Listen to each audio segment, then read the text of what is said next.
ये video matric और inter का एग्जाम देने जा रहे छात्रों के लिए बहुत ही ज्यादा इंपॉर्टेंट है, क्योंकि देखिए एग्जामिनेशन में एक छोटी सी चूक बहुत भारी पड़ जाती है।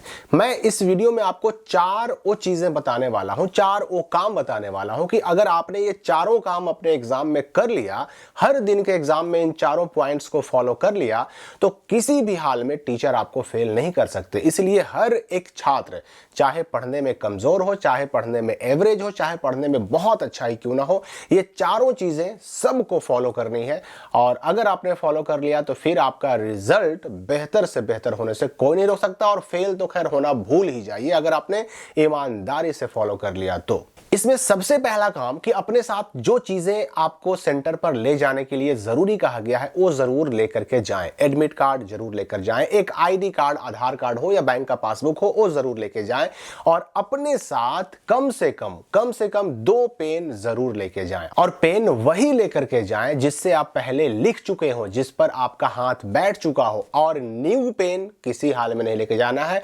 उस पेन को लेके जाने से पहले 2-4 दिन उससे लिख लीजिए, तभी उसको लेके जाइए। और जहां तक ओएमआर सीट को भरने की बात करें तो ओएमआर सीट भरने के लिए कोई ऐसा पेन आपको लेकर जाना है जो थोड़ा सा मोटा चलता हो। तो कोई भी ऐसा कलम जो 0.5 mm या उससे ऊपर की मोटाई वाला हो, आप वो पेन जरूर ले लें। याद रखिएगा कि आप ब्लू से भी आंसर लिख सकते हैं, ब्लैक से भी आंसर लिख सकते हैं, या चाहे तो दोनों ही पेन से भी आंसर लिख सकते हैं, कोई प्रॉब्लम नहीं है। लेकिन पेन वही हो जो आप पहले यूज कर चुके हो। दूसरा काम आपको क्या करना है कि हर दिन जो आपको अटेंडेंस सीट मिलेगा, जो आपको ओएमआर सीट मिलेगा, जो आपको आंसर सीट यानी कॉपी मिलेगी, इन सभी चीजों पर बहुत सारे डिटेल तो ऑलरेडी छपे होते हैं, लेकिन कुछ डिटेल्स भरने भी पड़ते हैं। तो आपको इन सारे डॉक्यूमेंट्स में हर दिन अपने डिटेल्स बहुत सावधानी से भरना है।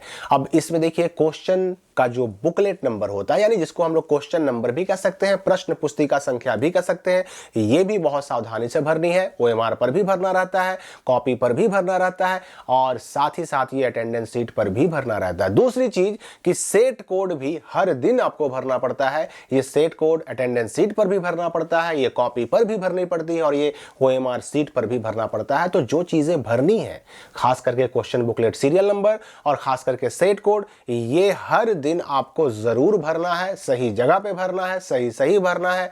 इनमें ओवर राइटिंग भी नहीं करनी है, इसमें काट कूट भी नहीं करना है।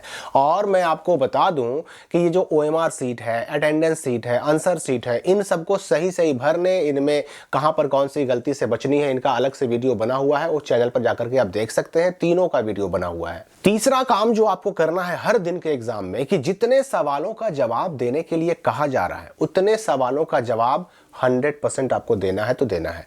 अब आप कहिएगा कि भाई अगर हमको सारे सवाल जिनका जवाब देना है उनका आंसर अगर नहीं आ रहा तो हम जवाब कैसे देंगे?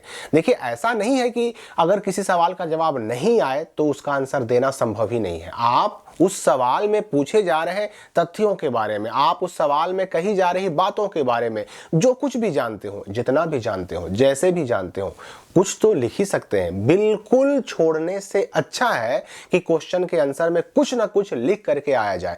तो एक भी क्वेश्चन ना छूटे, जितने सवालों का जवाब देना है उतना का जवाब हर हाल में आपको दे करके ही आना है। और साथ ही साथ मैं ये भी बता दूं कि ओएमआर सीट अगर प्रैक्टिकल वाले सब्जेक्ट हैं तो इंटर में उसमें आपको 35 जवाब देना होता है ओएमआर सीट पर। अगर प्रैक्टिकल वाले विषय मैट्रिक में है तो 40 जवाब देना होता है। और अगर बिना प्रैक्टिकल वाला सब्जेक्ट मैट्रिक इंटर का है तो उसमें 50 जवाब देने होते हैं ओएमआर सीट पर। ऑब्जेक्टिव का जवाब ओएमआर सीट पर देना है, सब्जेक्टिव क्वेश्चन का जवाब आपको अपने आंसर सीट यानी कॉपी पर देनी होती है।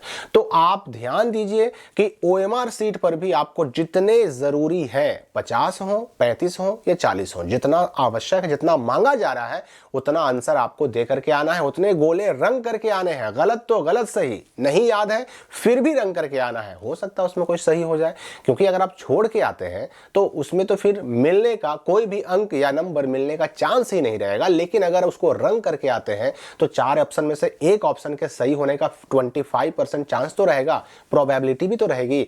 तो इसलिए ऑप्शन को रंग कर जरूर आए, एक भी ना छूटे। मैं आपको बता दूं कि भाई यहां पर नेगेटिव मार्किंग तो है नहीं। नेगेटिव मार्किंग में होता है नुकसान कि अगर गलती हो जाती है तो नंबर कट जाते हैं, लेकिन ऐसा तो कुछ मामला है नहीं।